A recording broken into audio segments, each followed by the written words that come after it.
I never thought I'd be the guy stuck in a situation that felt ripped straight from those YouTube videos about infidelity.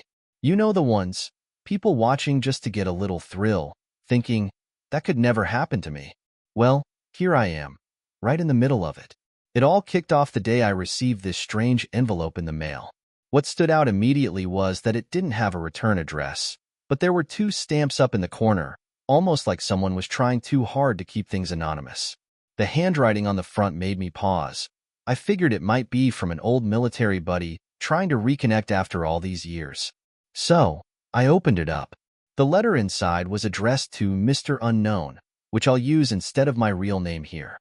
It read, "Dear Mr. Unknown, I'm sending this letter anonymously to let you know your wife has been having an affair with her boss, Mr. Bossman. He's also seeing several other women." I sat there, staring at the letter, rereading it over and over, trying to make sense of it. The author had clearly gone to lengths to remain anonymous, but the message was painfully clear. My wife was cheating on me with her supervisor. What really stung was the part about him being involved with other women too.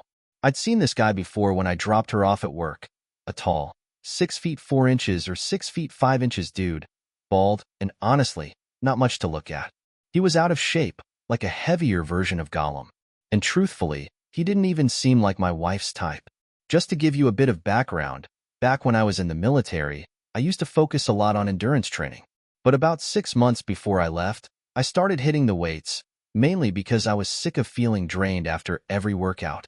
I ended up packing on about 20 pounds of muscle. I'm not trying to sound full of myself here, but I did notice a big change in how I looked.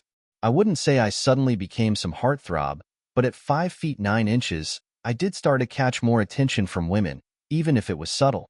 Heck, one of my wife's friends gave me a little more attention than I was comfortable with once. But here's the thing, my wife? Jealous as hell. Yet somehow, she never seemed to notice any of the women looking my way. I've always been religious, so I never acted on any of it. Sure, it gave me a confidence boost, but I wasn't the type to flirt or cheat. I kept it all in check. The only thing she ever said about my new physique was, "If your neck disappears, you need to stop." Not exactly a compliment, but it made me think she cared about me for who I was, not just what I looked like. Now, getting back to that letter, honestly, I didn't know how seriously to take it. There was no hard proof, and just confronting my wife wouldn't solve anything. If she denied it, then what? I'd be stuck with nothing but accusations. And if she was cheating, I'd only be driving her to cover it up better. I knew I needed solid evidence. I couldn't risk jumping to conclusions, because if I was wrong, I'd only wreck the trust we had. A little background on us. I'm 35, she's 33. We met in college and got married not long after. I signed up for the military, and together we had 3 kids, a 9-year-old boy and 2 girls, aged 7 and 5. She was a stay-at-home mom, taking care of the kids while I was deployed. I've always been sure she was faithful during my time in the service, especially since we had a strong group of friends who supported her while I was away. Unlike what people usually assume about military spouses, it's not easy to hide something like an affair, though I know it happens. To cut to the chase, I wasn't home much during my last posting. And with my career on the rise, I knew it would only get worse. So, after 10 years in the military, I made the decision to leave. Most people think it's crazy to get out after a decade since the financial benefits of sticking it out until 20 years are huge. But I couldn't do it anymore. I wanted to be there for my kids. I'd barely spent any time with them, let alone changed a diaper. Now, when I made the decision to leave, my wife wasn't exactly jumping for joy. She doesn't deal well with uncertainty and seemed way too comfortable with the life we had in the military, even though she'd always complained about how often I was gone. Once I was out, she hit me with this laundry list of demands. Where we should live, how much I needed to earn, and all sorts of other things to make sure she felt secure. There was a lot of crying from her during that time. I mean, sure, I get that you have to go where the jobs are, but I did everything I could to meet her requirements. And you know what? We got lucky. I found a job in the perfect location, close enough to my parents, who she adores. I was earning a 6-figure salary, which in the military world feels like hitting the jackpot. The area has great public schools, low HOA fees, and the people are friendly. Oh, And did I mention she'd always complained about not being able to start her own career because we moved so much? She's got a degree in logistics and supply chain management and used to remind me of it every time we had to relocate. She started her job hunt and, within 3 months, managed to land what she called her dream job, though, to me, that title seemed generous. She got a position at a distribution center where every employee, except her supervisor, was a woman. Yeah, the same bald guy I mentioned earlier. The pay wasn't great, but this was the job she had always wanted, and it was her first since she graduated from college. I supported her 100% in pursuing it, as I did with pretty much everything she set her sights on.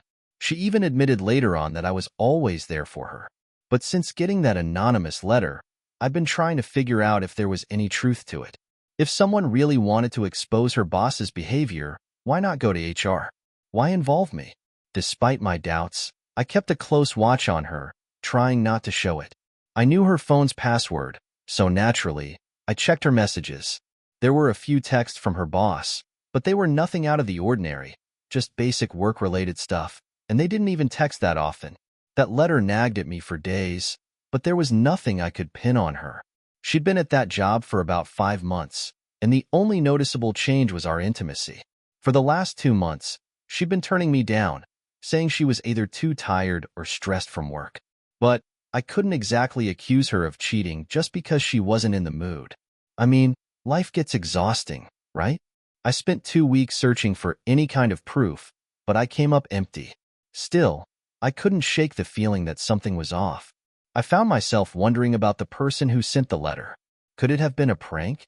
There were moments when I almost brought it up to my wife, maybe as a joke, but I held back. Just when I was about to let the whole thing go and accept that our intimacy was just going through a rough patch, something she said reignited my suspicions. One night, she started talking about her job, casually mentioning that her female coworkers were jealous of the attention she was getting from her boss. Apparently, she'd received the best quarterly reviews and had been named Employee of the Month 3 times in just 5 months. She seemed proud, and at first, I was genuinely happy for her.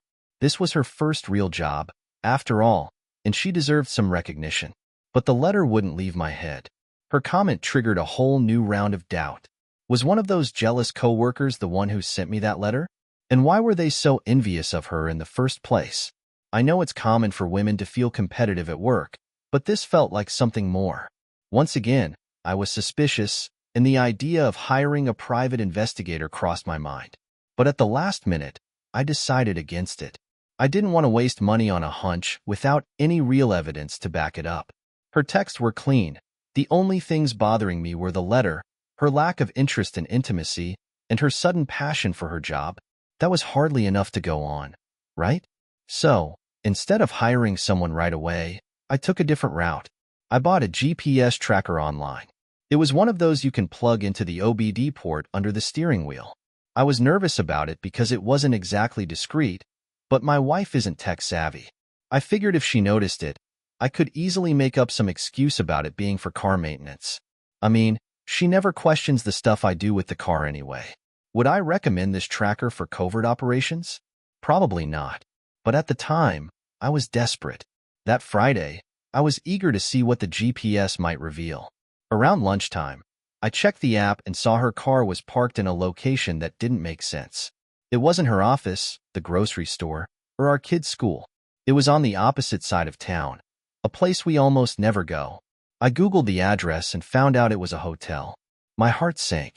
I immediately asked my boss if I could leave work early and took off toward the hotel.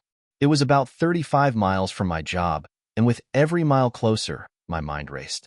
When I was about 10 miles away, the GPS showed her car was on the move, heading back toward her office. I sped up, hoping to catch her, but by the time I got there, I had just missed her. She had been at that hotel for 2 or 3 hours. I parked and got out, scanning the area. Her car had either been parked at a Best Western or at a restaurant nearby. Another thought hit me. Maybe she had lunch with her coworkers at the restaurant. But still, why drive all the way out there when there were plenty of places closer to her office?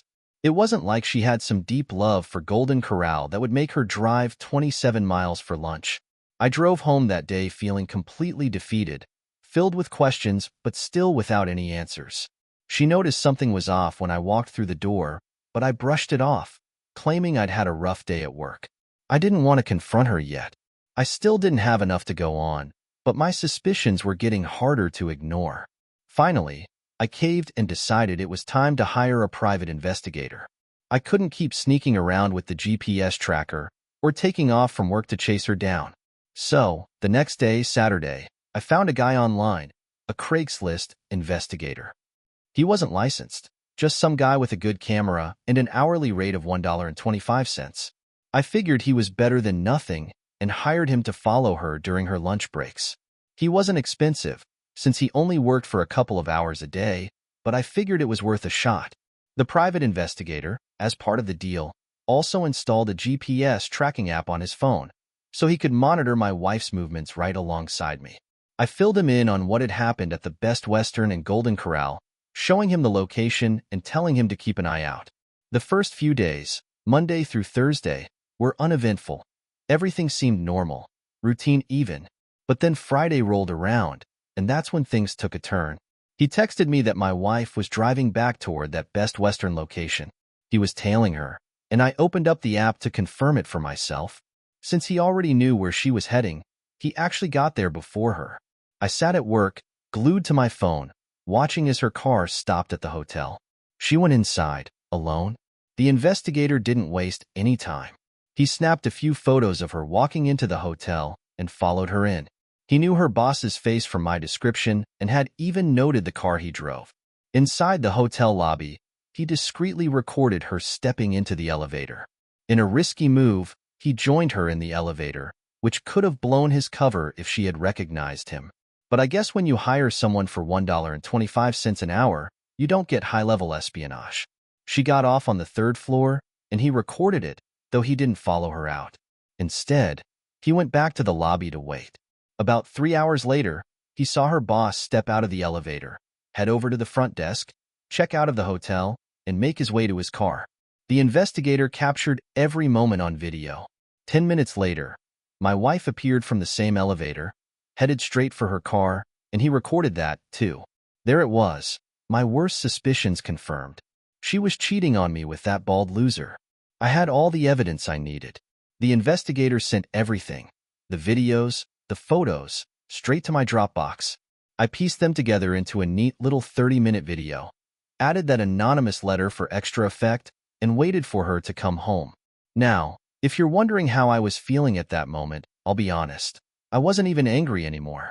I was calm, probably because I'd been mentally preparing myself for this.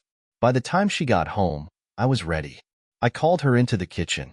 My laptop sat on the counter, with the video ready to go. As soon as she walked in, I hit play. The video started with her walking into the hotel, then skipping to her boss exiting the elevator and leaving. It didn't take more than 2 minutes for her to realize what I was showing her. She turned to me with this pitiful, apologetic look and said, "I can explain."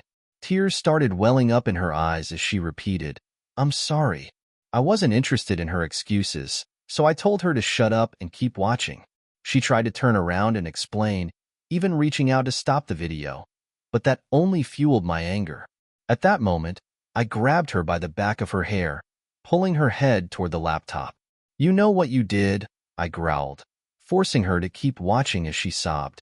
She was terrified, and honestly, I'd never seen that look in her eyes before. I had never laid a hand on her in our entire marriage, not once. But that day, something snapped inside me. When the video finished, I shoved her hard, and she stumbled across the room, hitting the floor. My body was shaking with the urge to hurt her, to scream, to do something. I couldn't believe she had been sleeping with that worthless guy. And for what?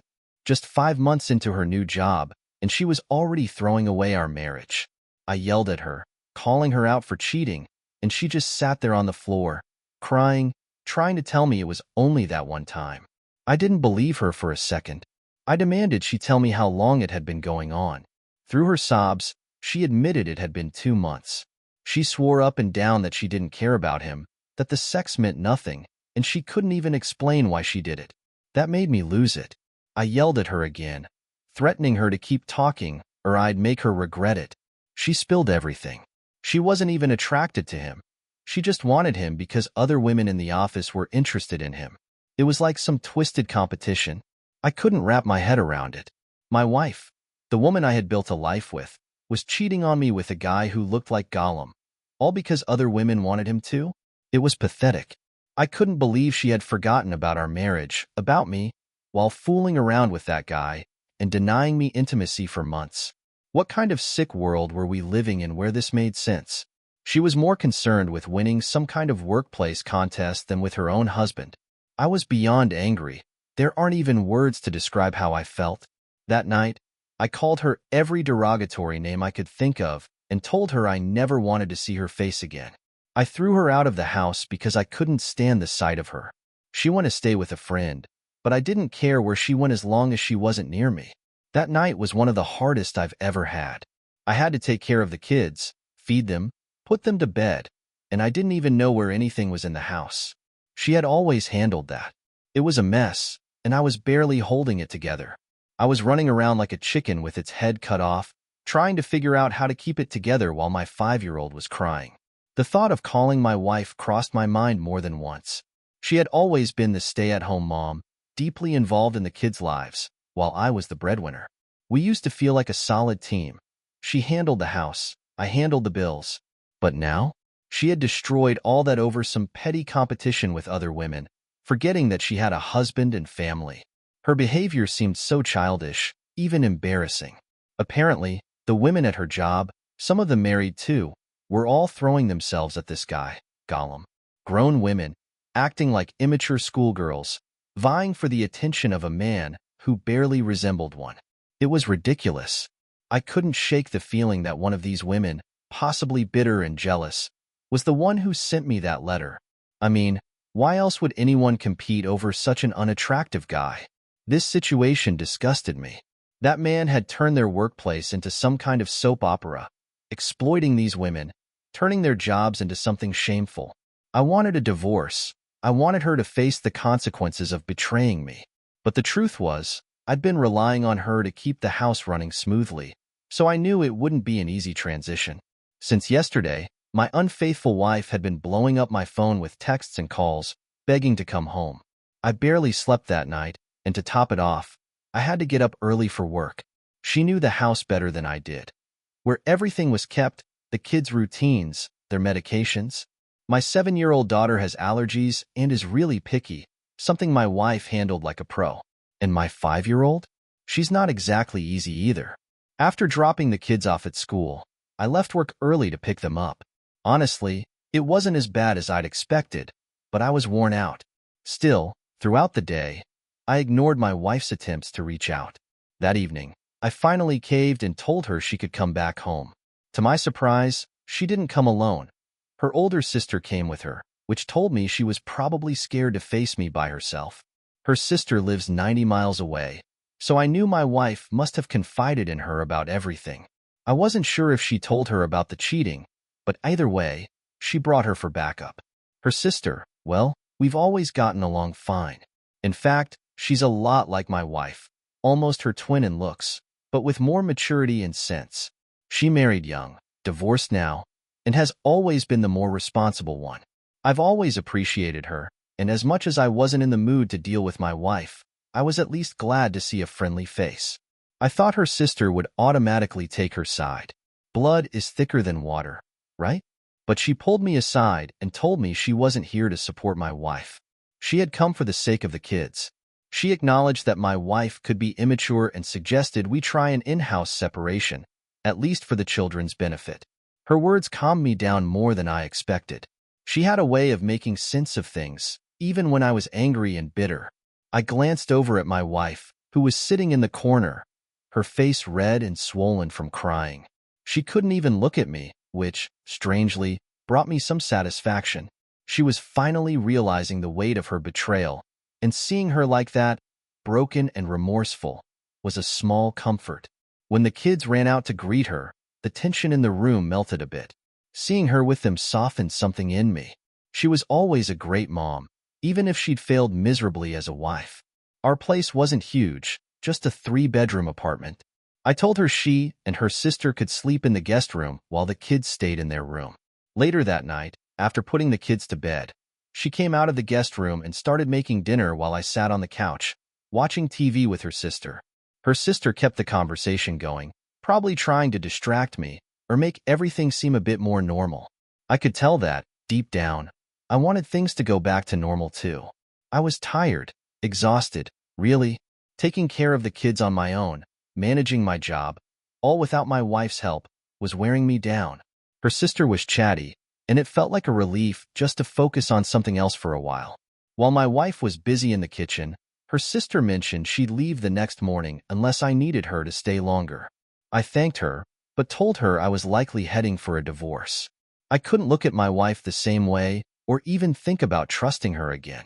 Her sister didn't try to argue or convince me otherwise. She just nodded, understanding, and respected my decision. When my wife finished cooking, she quietly served us dinner, not making eye contact or saying a word. The tension was thick, but I wasn't ready to talk to her yet, so we ate in silence. The next morning, her sister left, and things continued on as usual.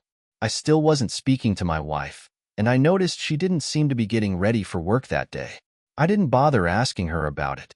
In the afternoon, I met with a divorce lawyer to explore my options. He told me that because of her lower income, I'd likely be on the hook for alimony and child support. It wasn't what I wanted to hear, but I wasn't surprised either. It seemed absurd to me that I might end up paying alimony and child support to someone who only made $45,000 a year and had cheated with her boss. Cheating with a superior is bad enough, but doing it while in a committed marriage? Completely unacceptable. Maybe her first taste of financial independence, after years of being dependent on me, gave her a sense of empowerment, but she definitely took it too far. I wasn't against supporting her financially. I'd been doing that my whole military career when I earned a lot less. But this wasn't about money. It was about principle. If she could betray me with the first boss she ever had, what was to stop her from doing the same thing with someone else down the road? That thought haunted me. That evening, I finally spoke to her after days of silence. She had written me a letter, saying she wanted to read it aloud, so she wouldn't get too emotional while explaining herself. In the letter, she apologized for betraying my trust and admitted her behavior was immature, but carefully avoided mentioning the affair with her boss, the guy who looked like Gollum. All she did was say how sorry she was and how much she wanted us to stay together, that she'd do whatever it took to fix things between us. Then, out of nowhere, she offered something that threw me off completely. She said, "You can sleep with other women if you want." I couldn't believe what I was hearing. My wife had always been the jealous type, getting upset at the smallest sign of another woman showing interest in me. So, for her to say that? It didn't feel right.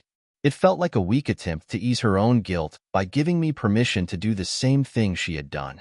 I cut her off and told her flat out, "I don't need your permission to be with other women. You've already lost the right to have any say in that." I could see she was trying to manipulate the situation to make herself feel better. I told her that if I had wanted to sleep around, I wouldn't have married her in the first place. That hit her hard, and she started crying, but I didn't let up. I demanded to know why she lied to me and carried on with this affair for 2 whole months. It wasn't just a one-time slip-up. It was premeditated and deliberate. She made the decision to meet up with this guy at a hotel, hiding it all from me, knowing what was at stake. Why? I asked.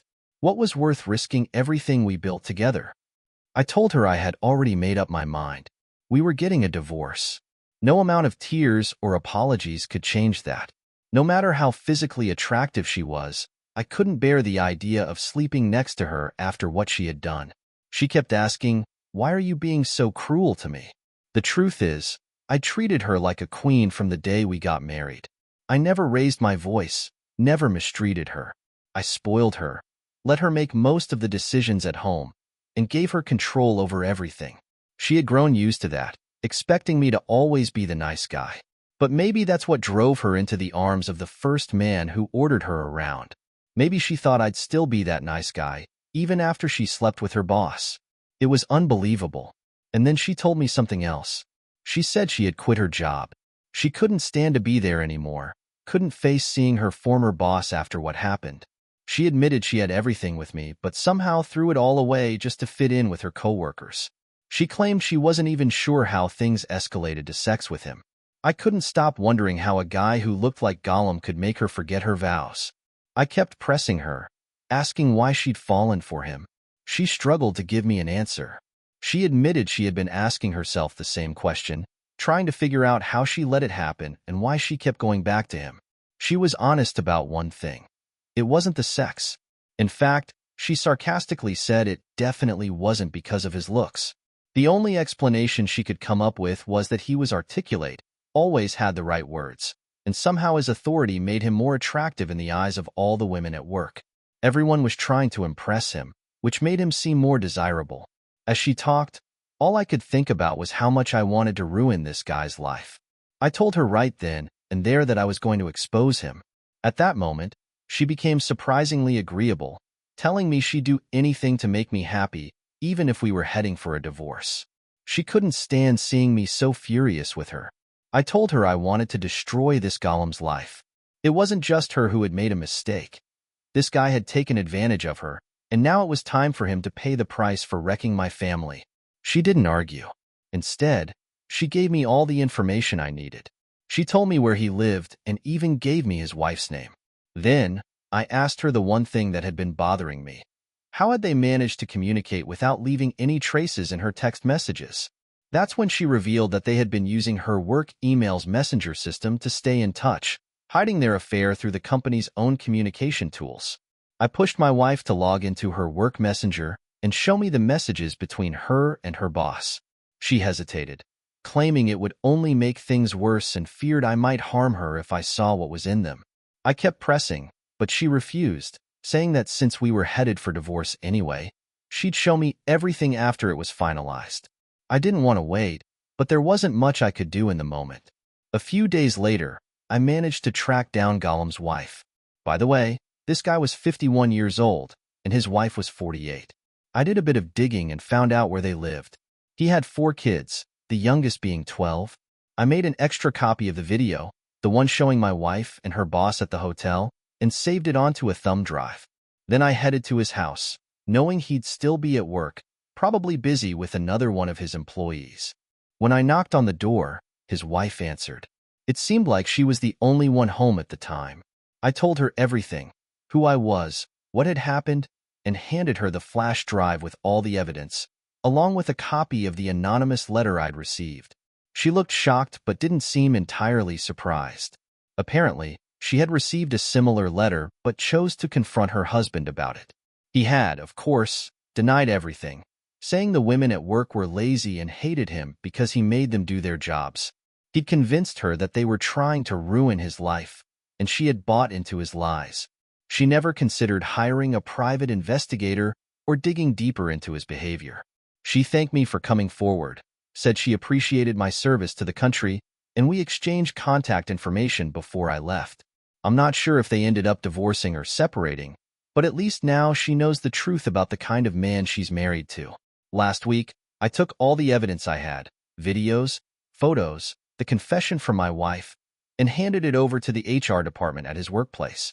I spoke to a lady on the phone, and she invited me to come in person. When I got there, I gave her another flash drive with everything on it, including my wife's written statement where she admitted the affair and explained it was the reason she quit. I was pretty sure that would be enough to get him fired. Before I left the building, I decided I wasn't done with Gollum just yet. After leaving the HR office, I went around the side of the building to where the loading docks were. It wasn't a secure area, and one of the side doors was unlocked, so I slipped inside. I didn't know the layout of the place, but I knew his name. I asked a worker, and they directed me toward his office. Walking through the warehouse, I noticed almost everyone working there was female, even the forklift drivers. There were a few guys, but not many. As I got closer to his office, I saw him coming out of one of the rooms. I was about 50 feet away when I called out his name. He turned around, probably thinking I was a truck driver or someone else there for business. As I approached, I didn't say a word. I just walked up to him, and without hesitation, I threw a right hook that knocked him out cold. One punch. He hit the ground, and I turned and walked away, calm as ever. By the time I reached the exit, I glanced back and saw a small crowd forming around him as he started to come to. I walked out the door and left without a second thought. The next day, just as I got home from work, there was a knock at my door. When I opened it, two police officers were standing there. They said they wanted to ask me some questions about an assault at my wife's former workplace. It was pretty clear they suspected me, but they didn't have any solid proof yet. Apparently, Gollum had named me as a suspect and was pressing charges. They asked if I had an alibi, and I told them I was home with my wife at the time of the incident. They wanted to speak with her, so I called her out, and without hesitation, she lied to cover for me. She didn't know what I'd done beforehand, but she caught on quickly and played along, supporting my alibi. The police didn't seem fully convinced, but they took pictures of our cars, wrote down my information, and said they'd be in touch if they had more questions. I know I messed up. It's almost laughable that the guy who had an affair with my wife actually had the nerve to call the cops on me. But karma's funny sometimes. Word spread fast after I confronted him, and one of the women he'd been involved with at work decided to file sexual harassment charges against him. Maybe seeing him under investigation by HR gave her the courage to speak up. Either way, it was the beginning of the end for him. As part of their investigation, HR interviewed several of the women at the company. It turned out Gollum had been pressuring a lot of his female employees for sexual favors, taking advantage of his position and turning the workplace into his personal playground.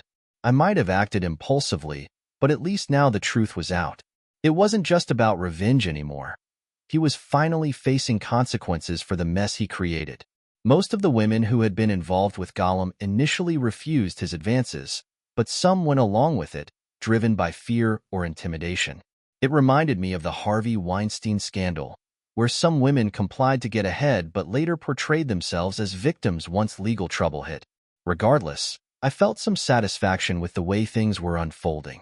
Word got around that Gollum had been fired the next day, though I wasn't sure if that was entirely true. My wife still had contact with some of her old co-workers, so I wasn't sure how reliable the information was. A few days later, I decided to reach out to Gollum's wife to see how she was doing. She told me they were now separated and that he had moved out. She also mentioned that multiple women had come forward with sexual misconduct charges against him. After she confronted him with the evidence I gave her, he admitted to having had relations with only my wife. But honestly, I didn't believe him, especially with several women now pressing charges. Oddly enough, the idea that there were multiple women involved would have given me more comfort than knowing it was just my wife. It's strange, but it would make it feel less personal, like she wasn't the only one who fell for his manipulation. Still, I'm left wondering what she thought she was gaining by doing this. Now I'm questioning myself, wondering how I could have chosen someone who would betray me so easily.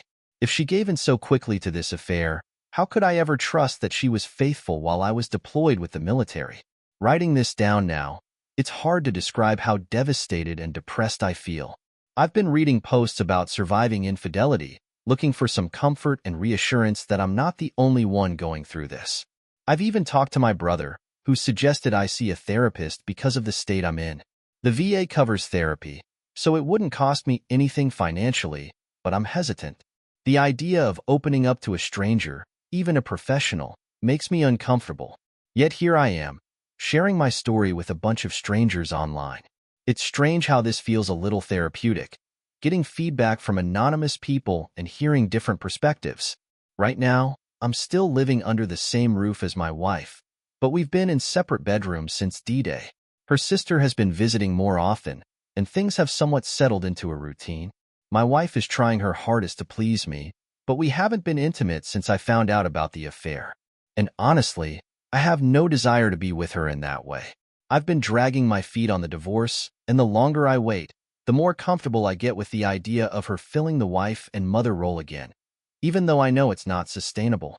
At first, I thought my wife was bringing her sister around to help mend our relationship since she knows I've always gotten along well with her. But as it turns out, her sister is thinking about moving closer to us on her own. With her kids nearly grown and the youngest about to head off to college, she wants to be closer to family, including us. My parents live nearby, and they're aware of the trouble in my marriage. They know my wife cheated, though they don't know all the messy details. Despite everything, they're still hoping we'll reconcile for the sake of the kids. A few weeks later, my sister-in-law landed a job in the area and moved here. My wife and I are still under the same roof, still sleeping in separate rooms. We're basically roommates at this point, and I've turned down all of her attempts to reignite intimacy. Going without sex isn't easy, but my time in the military taught me self-control. What complicates things is that my sister-in-law has been visiting more often, and I can't help but feel she's more interested in spending time with me than with her sister or the kids. My wife, being as jealous as she is, noticed this and eventually confronted her about it. I didn't know until later when my sister-in-law stopped visiting as frequently without much explanation. My wife's jealousy didn't surprise me. It's probably for the best, though, because I'd started developing feelings for her sister, something I kept buried for years. I've always had some attraction toward my sister-in-law, but I never acted on it because of my marriage. Now, with everything crumbling, it's hard to ignore those feelings. As for my wife, she still believes we can reconcile. But the truth is, I'm leaning more and more toward divorce.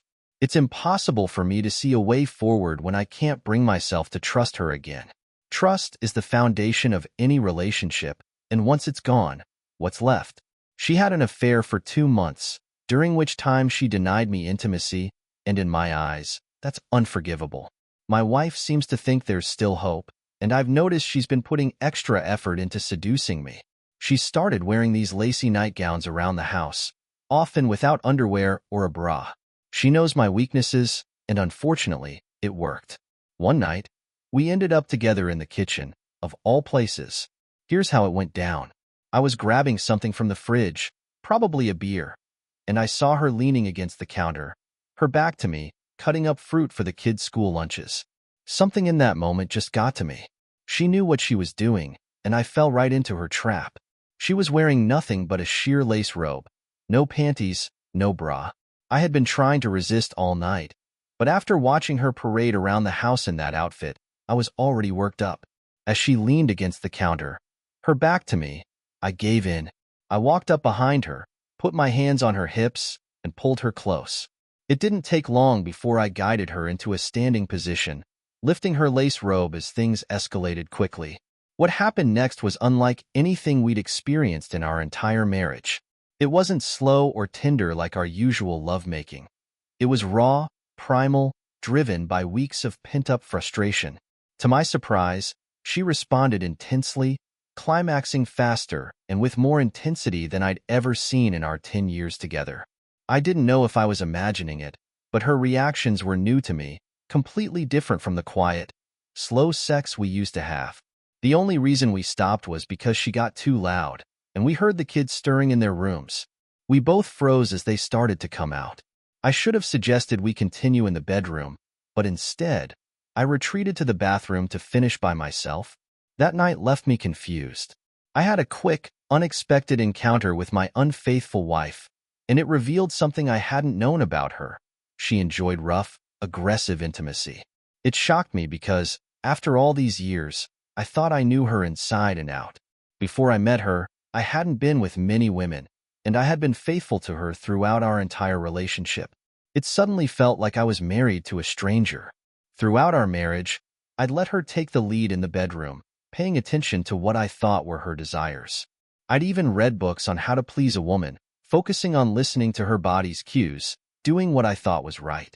Even Bernie Mac had a joke about it in one of his comedy routines, about how men should listen more. So, I thought I was doing everything right. But now, I'm realizing that maybe all that advice wasn't what she wanted. That night, I did what I wanted, and she responded in a way that caught me off guard.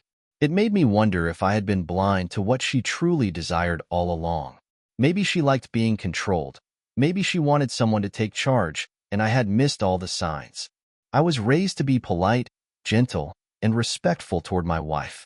But now, it seemed like that had pushed her into the arms of the first man who treated her differently. I couldn't help but question myself. Was it my fault that she cheated? If I had been more assertive, more dominant, would she have stayed faithful? Had she been craving this kind of dynamic all along, and I just didn't see it? The more I thought about it, the more I doubted all the advice I'd followed for so many years. Maybe her affair wasn't just about the thrill of being with someone else. Maybe it was because I had lost control in our marriage, both in and out of the bedroom. I let her run things, our finances, the household, everything. Realizing that now, I know I have to take responsibility for my part in all this. If I don't, I'm bound to repeat the same mistakes in future relationships. That night was a mistake, but it opened my eyes to the dynamics of our marriage. I'm starting to believe that my lack of assertiveness both in private and public led her to seek control elsewhere. And I can't shake the thought that Gollum wasn't the first man she'd had this kind of experience with. Some people in online forums suggested I get tested for STDs and even consider paternity tests for my kids. I hadn't been concerned before, but now I couldn't help but wonder. My kids look like me, and the timing of their births lines up with when I was home. But trust? That was gone. I used to be so sure she didn't cheat while I was deployed. Now, I'm not so certain. I took an STD test yesterday, and thankfully, the results came back negative. I also decided to go through with the paternity test, as many had suggested. I quietly collected saliva swabs from each of my kids without my wife knowing. I should get the results in about 4 weeks, but I'm not too worried. Deep down, I still believe they're mine. As for the divorce, I'm still dragging my feet. My lawyer has already drawn up the separation papers, and it turns out I'll be paying alimony. That part doesn't bother me much. I've been financially supporting her for years. We're still civil with each other, living as roommates. Since our unexpected encounter in the kitchen, we haven't been intimate again. She keeps trying to get close, but I've been staying out late, hanging with friends after work, and sometimes not coming home at all. She calls, but I usually ignore her. She knows I've emotionally checked out of the marriage, and I think she's starting to accept it. I should have filed for divorce weeks ago, but the truth is, I'm not great with change. I also worry about how I'll handle my job and custody of the kids. I'm aiming for a 70-30 split in my favor, though. I adore my kids, and I want to be with them as much as possible. They seem to enjoy spending more time with me, too. I spoil them, buy them gifts, and let them get away with things their mom wouldn't. She's always been the stricter parent. The police haven't contacted me again about the incident with Gollum, and I hope it stays that way. I've heard a civil case has been filed against him, though I'm not sure where he is now, whether he's in jail or dealing with the fallout. What's clear is that my actions gave those women the courage to come forward. Before I stepped in, no one had dared report him to HR. I guess sometimes you need someone to shake things up for the truth to come out. Yesterday, I received the paternity test results. All 3 kids are mine. Thank God for that. Now I feel ready to proceed with the divorce. I informed my wife that the papers were coming, and she cried, but she knows there's no going back. Despite all the hurt and betrayal, I still wish her well. She's a beautiful woman, and I'm sure she'll find someone else soon. But as for us, it's over. We talked briefly about her future, and she mentioned getting a part-time teaching job to stay busy. We agreed I'd continue to support her financially, giving her $3,000 a month, including child support. I know some people say I should go through the courts, but I'd rather keep the government out of my paycheck if I can help it. A few days ago, we finalized the divorce. It was amicable, and I don't hold any grudges. She took responsibility for what she did, and I've forgiven her for the sake of our kids. But I'll never trust her again, and reconciliation is out of the question. I found a nice 2-bedroom apartment in a good part of town. There are plenty of attractive women around, but I've never really dated. My wife was the only woman I've been with. It's intimidating, but I'm still a decent-looking guy, and women do seem to check me out. Maybe I'll figure it out. Oh, and my sister-in-law has been visiting my new place more frequently. It's clear she's attracted to me, but I'm not interested in dating her. We've always enjoyed each other's company, and I think she understands where the line is. For now, I'm just focusing on moving forward, one step at a time.